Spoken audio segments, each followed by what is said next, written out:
Business Challenge, le magazine de l'économie et de l'entreprise. Mesdames et messieurs, bonsoir et bienvenue dans votre émission Business Challenge.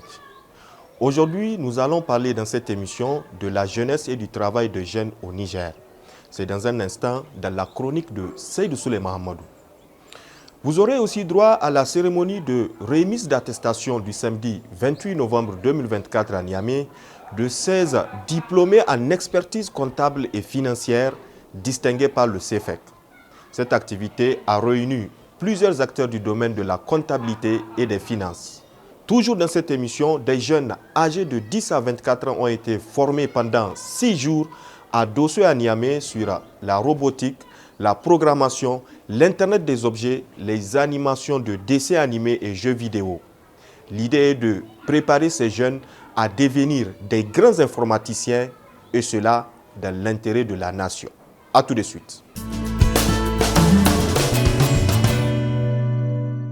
Très heureux de vous retrouver pour ce nouveau Business Challenge. Je l'annonçais en début d'émission, la chronique de Seydou Souley Mahamadou traite aujourd'hui de la jeunesse et du travail des jeunes au Niger. Dans cette chronique, vous allez découvrir plusieurs enseignements sur cette question. Je vous laisse suivre.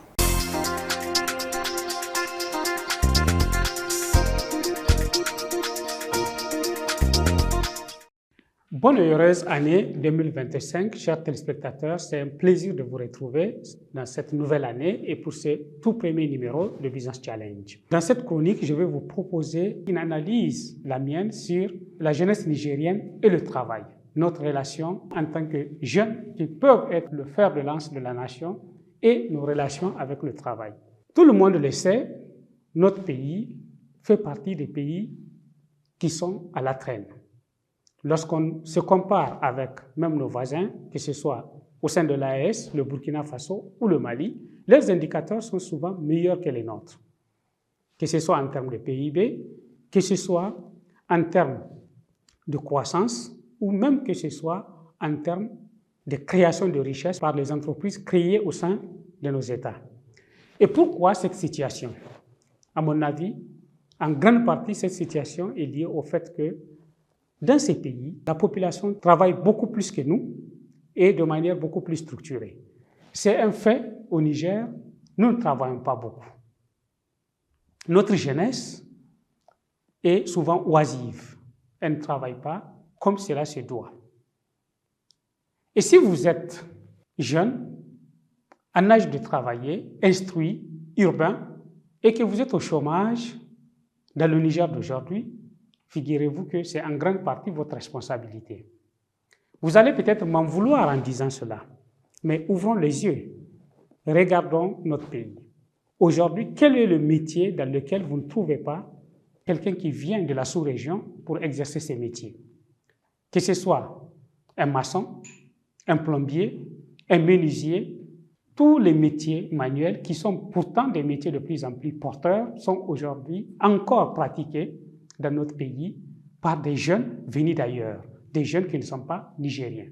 Et ces jeunes gagnent bien leur vie avec ces métiers. Alors pourquoi pas la jeunesse nigérienne? Il me semble que le problème n'est pas le manque d'emploi ou le manque de travail.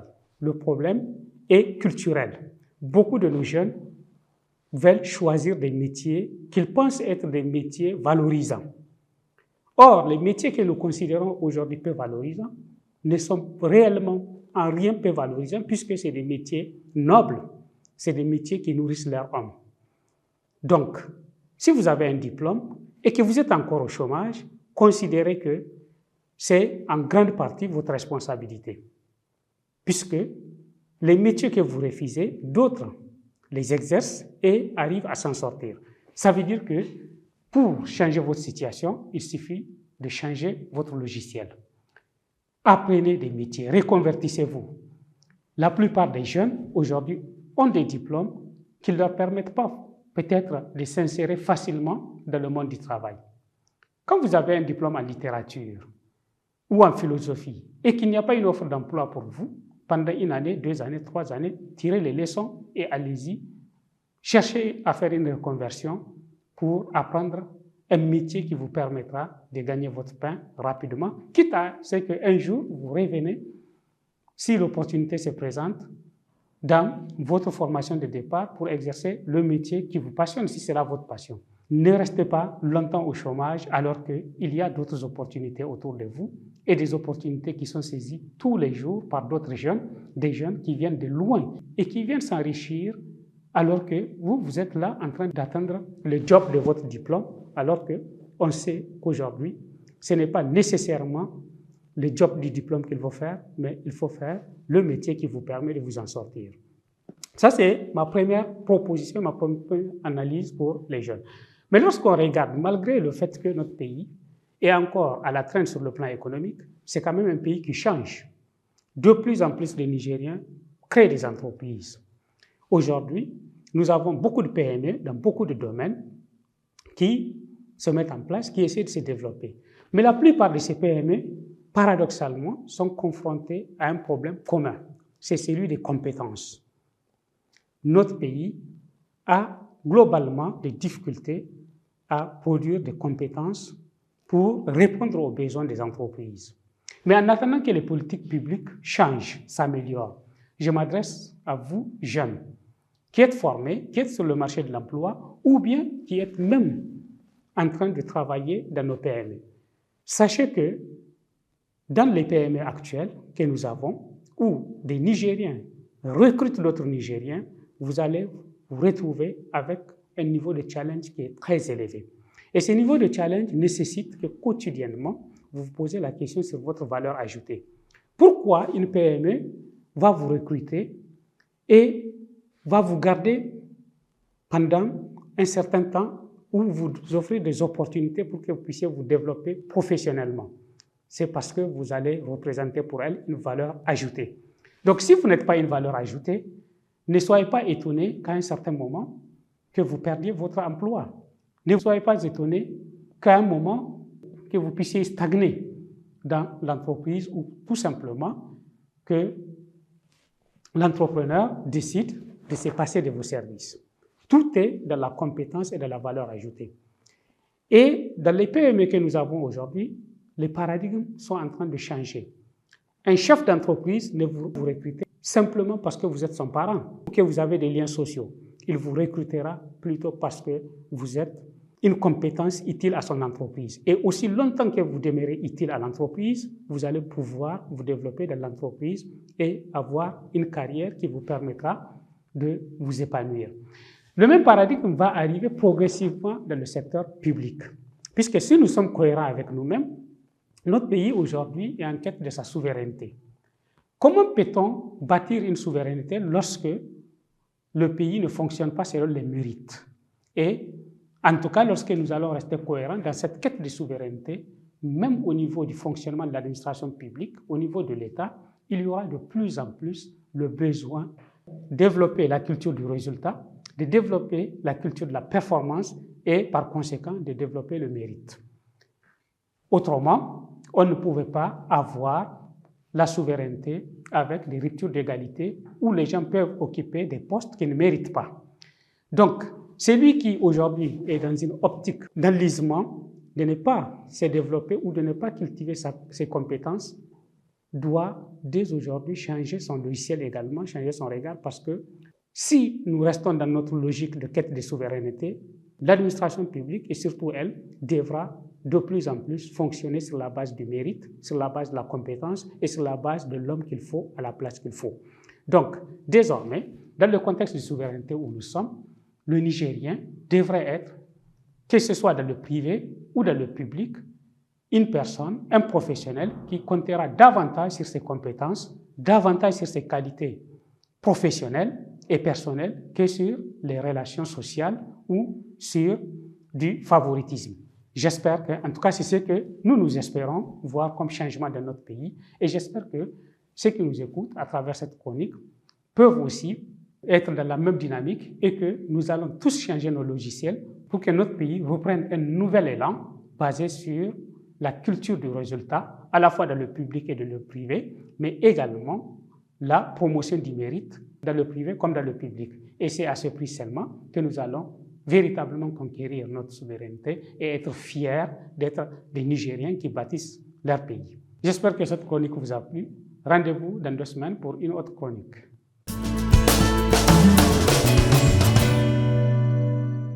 Le diplôme d'expertise comptable et financière dénommé DECOFI offre un cadre d'études idéal aux diplômés dans ces 2 domaines. Ainsi, le samedi 28 décembre 2024, le Centre de formation à l'expertise comptable CEFEC a procédé à la remise d'attestation aux récipiendaires du cursus de l'expertise comptable et financière dans les locaux de l'École supérieure des télécommunications électroniques et de la Poste, ESSEP. Suivez plutôt.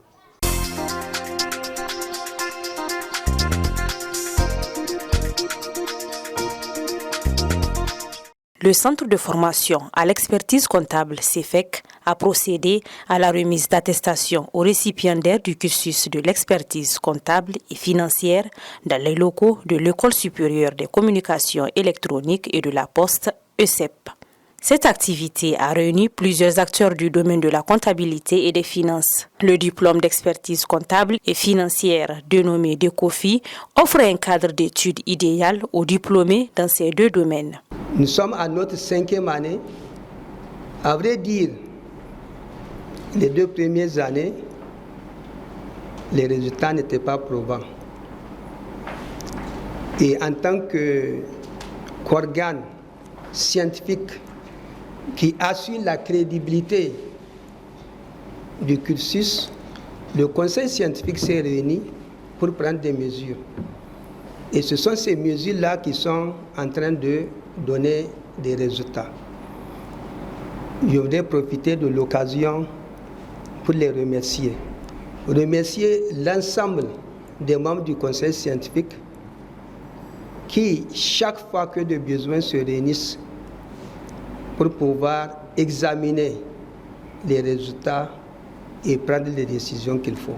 Le Centre de formation à l'expertise comptable CEFEC est le fruit d'un consortium tripartite, mais aussi et surtout une institution de référence sous-régionale de formation en expertise comptable dans l'Union économique et monétaire ouest-africaine UEMOA. En effet, le Centre de formation à l'expertise comptable, dénommé CEFEC, a été agréé par la Commission régionale de formation des experts comptables et financiers comme centre de préparation et de formation des candidats aux différents diplômes du cursus de l'expertise comptable le 6 juin 2019. Nous avons reçu notre agrément à partir du 14 septembre 2018. Vu l'opportunité qui s'est présentée, la faculté des sciences économiques et de gestion, sous la conduite du professeur Boubacar Beidari, doyen de la dite faculté, et l'École nationale d'administration, sous la conduite de M. Boukar Abbakaka, directeur général, et de l'ONECA.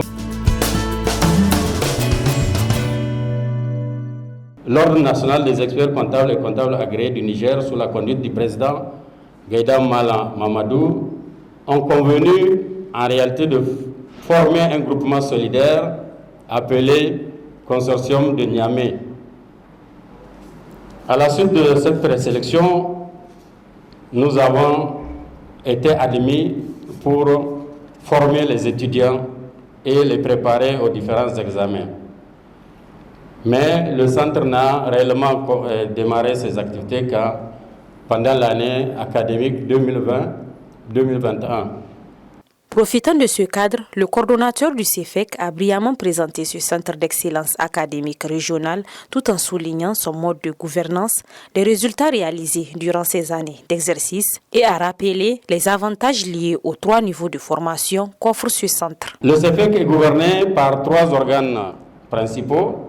Le conseil scientifique, qui est l'organe d'orientation et de décision sur tous les aspects pédagogiques du cursus. Ensuite, vous avez la coordination qui assure la gestion pédagogique, administrative et financière du cursus. Ensuite, vous avez le dernier organe, c'est le comité financier. Il est responsable de la gestion financière du cursus. Il délibère sur toutes les questions liées à la détermination et à l'exécution du budget. 16 diplômés ont reçu leur distinction du Centre de formation à l'expertise comptable CEFEC. De façon détaillée, il s'agit de 6 diplômes d'études en comptabilité et gestion financière d'ECOGEF et 10 diplômes d'études supérieures en comptabilité et gestion financière d'ESCOGEF. Ces progrès témoignent des engagements et efforts associés des récipiendaires et du CEFEC.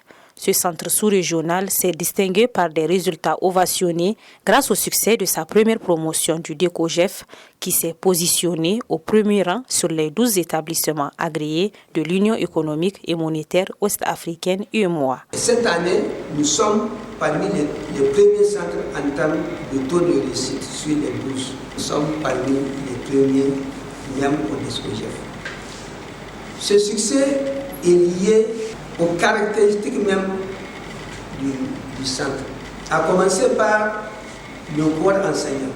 Une autre spécificité, c'est l'engagement toujours du corps des experts comptables à travers l'ONECA. Dès la deuxième année, l'ONECA reçoit tous les étudiants qui sont déjà en deuxième année du projet. Il soit déjà en stage. Et ce stage permet déjà aux étudiants d'aller sur le terrain pour pouvoir mettre en pratique les compétences qu'ils ont pu acquérir sur les bancs. Le président de l'Ordre national des experts comptables et comptables agréés du Niger, ONECA Niger, l'une des structures maîtresses de la coordination du centre, a à son tour tenu à féliciter ses diplômés pour leur dévouement et à leur prodiguer des sages conseils pour leur carrière. Le centre a produit 16 experts comptables, ceux qui sont admis au DESCOGEF. Vous allez partir dans des cabinets pour commencer votre stage d'expertise comptable. Certains sont déjà dans des cabinets. Donc il vous faut beaucoup de patience pour quand même supporter 3 années d'engagement afin d'avoir le diplôme d'expertise comptable et exercer la profession d'expert comptable. Il reste 3 ans. Pour ceux qui sont déjà admis au DECOGEF, j'ai vu la plupart sont au DESCOGEF 1, donc je leur souhaite aussi beaucoup de courage pour encore se battre durant 2 ans. Et comme je le souhaite vivement cette année, il faut que le résultat soit 2 fois plus que ce qu'on vient d'avoir. Et je ne saurais terminer sans parler également du DECOFI. Cette année, on a eu 4 admis au Niger. Et je leur souhaite également beaucoup de chance. Donc voilà le mot que je vais dire au nom de l'ONECA. Et je termine en souhaitant aussi beaucoup de courage à ceux qui n'ont pas eu la chance d'admettre. Moi, j'ai toujours dit que l'échec, c'est juste un report d'échéance de la réussite. Le jour où vous allez réussir, la réussite a le même goût. C'est un diplôme qui se prépare sur 5 ans. Une note que vous avez aujourd'hui va rester 5 ans. Toute matière éliminée, vous ne reprenez pas. Et si vous battez sur 5 ans, je pense que la réussite sera au rendez-vous. Ces ambassadeurs de l'excellence régionale, fiers de leur mérite, s'engagent à persévérer dans la quête d'excellence dans le domaine de la comptabilité et de la finance à travers le CEFEC. Aujourd'hui, c'est un jour de fête, c'est un jour de célébration. Nous célébrons notre réussite, une réussite qui a été pas seulement le fruit de nos efforts à nous, mais vraiment tous ceux qui sont dans cette salle et des personnes aussi qui ne sont pas là, qui ont contribué de près ou de loin à cette réussite aujourd'hui. Nous avons eu les meilleurs enseignants, nous avons vraiment eu le meilleur des suivis et c'est ce qui nous a menés ici aujourd'hui. Nous avons pu démontrer que ce n'est pas impossible, c'est possible. Avec bien sûr beaucoup de dur labeur, beaucoup de persévérance, nous allons y arriver. Avec l'arrivée du centre, j'ai dit Alhamdulillah, c'était un rêve qui était devenu possible. En intégrant le cabinet, nous avons découvert que c'est possible bel et bien d'être expert comptable et avec l'appui de M. Bachar Garba, dont je remercie humblement, nous avons pu découvrir le cursus et avoir les orientations, le conseil, l'appui, tout ce dont on a besoin véritablement dans le cadre de ces cursus-là. Et alhamdulillah, aujourd'hui, ces diplômes, nous lui devons et nous devons véritablement ces diplômes à beaucoup qui nous ont accompagnés.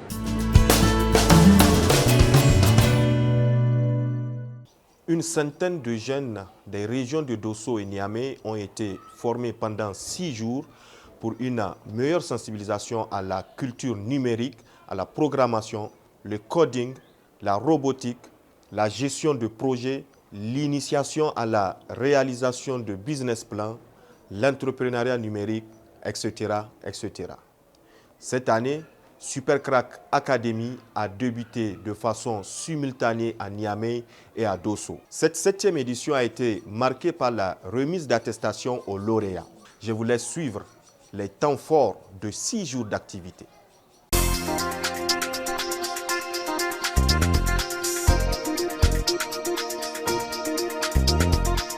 Créée depuis 2017, la Supercrack Academy est un programme qui consiste à initier les jeunes âgés de 10 à 24 ans à la programmation, le coding, la robotique, la gestion des projets, l'initiation à la réalisation de business plans, l'entrepreneuriat numérique, etc.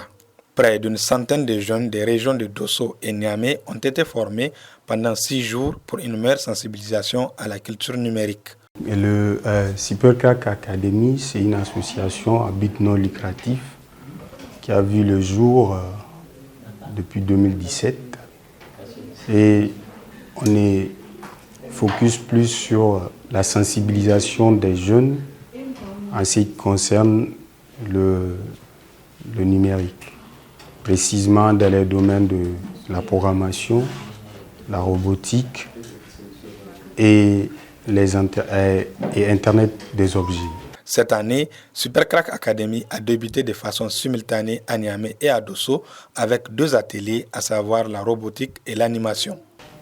En premier lieu, ils vont commencer avec les outils graphiques qui permettent de voir la logique, comment ça fonctionne avec Scratch. Après, ils passent avec Python pour pouvoir programmer sans interface avec des lignes de code, mais juste les bases. Ensuite, on passe à la programmation robotique avec des outils comme Microbit. À Niamey, 17 apprenants de 10 à 15 ans ont été initiés sur les animations, en d'autres termes appelés dessins animés, les jeux vidéo et programmation graphique. C'est juste que depuis tout petit, je suis fasciné par l'informatique et est venu ici juste pour m'améliorer sur le Python aussi. Déjà, je suis quelqu'un qui est passionné d'informatique. Et l'informatique, c'est quelque chose qui se développe. C'est en train de se développer. C'est ça qui est là à présent. Tout le monde utilise la technologie et autres. Je voudrais créer une application éducative pour les enfants. Parce que maintenant, l'éducation, c'est pas vraiment ça. Une application qui va permettre aux enfants d'apprendre de nouvelles choses, des jeux qui vont les amener à apprendre des trucs dans la mathématique, le français et autres. Je me base d'abord sur le Scratch. Je fais de l'animation, maintenant je suis sur les jeux. 18 autres apprenants âgés de 16 à 24 ans ont eu des notions sur la robotique, la programmation et l'Internet des objets. Lors de ces formations, on apprend vraiment ce qu'on n'apprend pas à l'école. Comme le Scratch, c'est quelque chose vraiment qu'on n'a pas appris à l'école. Comme dès le niveau moyen, j'ai fait l'informatique, mais on n'a pas vu ça jusqu'à présent que je suis actuellement en 2e année. Depuis que je suis petit, j'aime l'informatique. Je veux en faire mon métier. Bon, c'est au dernier moment que je me suis inscrit parce que pour moi, c'est une expérience. J'ai rien à perdre. Je suis venu comme ça et j'ai vraiment apprécié. Mais ce n'est pas terminé. Il reste encore un jour. Bon, ici, on apprend à utiliser Scratch, à utiliser aussi du codage, langage Python. Et maintenant, on est sur du Microbit. Au cours des 6 jours de formation, les apprenants des 2 régions ont eu droit à une initiation à l'entrepreneuriat. Ces jeunes ont été édifiés sur l'apprentissage en entrepreneuriat et la conception d'un projet entrepreneurial. Quand tu viens à une idée, on t'accompagne jusqu'à ce que tu sois une entreprise et jusqu'à ce que tu sortes de nos mains et on estime qu'en ce moment-là, tu peux voler de tes propres ailes. Ma question est de savoir si l'accompagnement SICMEN est gratuit ou pas. On te donne un espace de coworking, on te donne un expert qui va t'accompagner, qui va te donner des conseils, qui va t'aider dans le développement de ta solution et aussi à pouvoir avoir tes premiers clients. Donc, pour la pré-incubation, elle n'est pas gratuite. Elle est de 40 000 le mois. Donc, chaque mois, la personne paye 40 000, 40 000, 40 000, 40 000 pendant 4 mois. La deuxième solution, c'est quand un partenaire prend en charge les bénéficiaires. Qu'est-ce qui vous garantit que la personne ne va pas fuir avec l'argent? Et est-ce qu'il y a des projets ou bien des porteurs de projets qui se sont présentés à vous et que vous avez refusé de prendre leur projet ou bien de financer leur projet? Donc, c'est pas tu viens un jour, déjà parce que tu es dans notre programme, tu dis, bon, je veux financement. Non. Il faut arriver à un certain stade où moi, je suis confortable à dire que lui, là, je suis sûr que si on lui donne de l'argent, il pourra rembourser. On a eu des échecs. On a eu des échecs, des gens qu'on pensait que si on les finance, ils vont réussir. Mais ils n'ont pas réussi. Bon, on essaye aussi, risque zéro, là, ça n'existe pas. Mais nous, on se dit c'est pour aider. C'est pour aider cette génération-là, c'est pour aider ces entrepreneurs-là qui, aujourd'hui, quand ils vont se présenter au niveau d'une banque, la banque ne va même pas les regarder. Ces modules leur ont permis de monter des projets numériques innovants et impactants, répondant aux problèmes liés à la santé, la sécurité, l'éducation, l'agriculture, l'investissement, l'accès aux informations fiables, à l'équité sociale, à la protection de l'environnement, aux violences basées sur les genres et bien d'autres. On a décidé, moi et mon équipe, de créer Zaman Santé. Zaman Santé est une application qui va remédier au problème qui est le manque d'informations sur la disponibilité de certains médicaments et pouvoir sauver ainsi des vies. Nous vous présentons HandiConnect. Imaginez un monde où chaque personne, quelles que soient ses limitations, puisse avoir accès aux informations, aux services dont elles ont besoin. Pour évaluer les différents projets, le jury composé de 5 personnes compétentes en informatique, communication et entrepreneuriat a établi des critères d'évaluation. Par rapport au projet, certains critères, c'est vraiment au niveau de l'impact. Parce que comme vous le savez, dans chaque projet, il y a l'impact qui compte au niveau de la société, au niveau des citoyens, parce que c'est vraiment pour leur faciliter la vie. Il y a le côté innovation, parce que nous sommes encore dans la technologie. La technologie, c'est vraiment pousser les limites pour pouvoir faire ressortir des solutions qui vont encore une fois nous permettre d'avoir un pas de plus vers l'innovation, un pas de plus vers l'amélioration des conditions de vie. Il y a le côté speech également, parce que c'est très important qu'un porteur de projet puisse vraiment vendre son projet. Donc c'est quand même assez important qu'on puisse les noter sur le pitch. Et à part le pitch également, il y a tout ce qui est côté technique, le business plan et tout ce qui s'en suit. Après avoir évalué et délibéré les résultats des projets, des recommandations et prévisions ont été faites afin de mieux réussir les éditions à venir pour une forte inclusion numérique au Niger. L'idée est de continuer de la même manière et essayer vraiment d'être au plus proche des jeunes qui sont en zone rurale pour les accompagner à pratiquer l'outil informatique. Tous les projets sont suivis de manière très personnelle. On suit les projets, on les accompagne durant au moins un minimum 1 an pour savoir comment ils progressent dans le développement de leur application. La clôture de la 7e édition a été marquée par la remise de trophées aux lauréats des catégories senior, junior, mini et des kits d'encouragement aux participants afin de les inciter à promouvoir l'inclusion sociale à travers le numérique.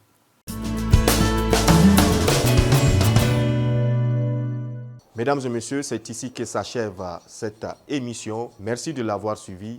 Vous pouvez continuer à interagir avec l'équipe digitale de Impact.com Media sur les adresses qui s'affichent sur votre écran. Vous pouvez également écouter notre radio Challenge FM sur 96.6 MHz. Au revoir, rendez-vous dans 2 semaines, même chaîne, même heure.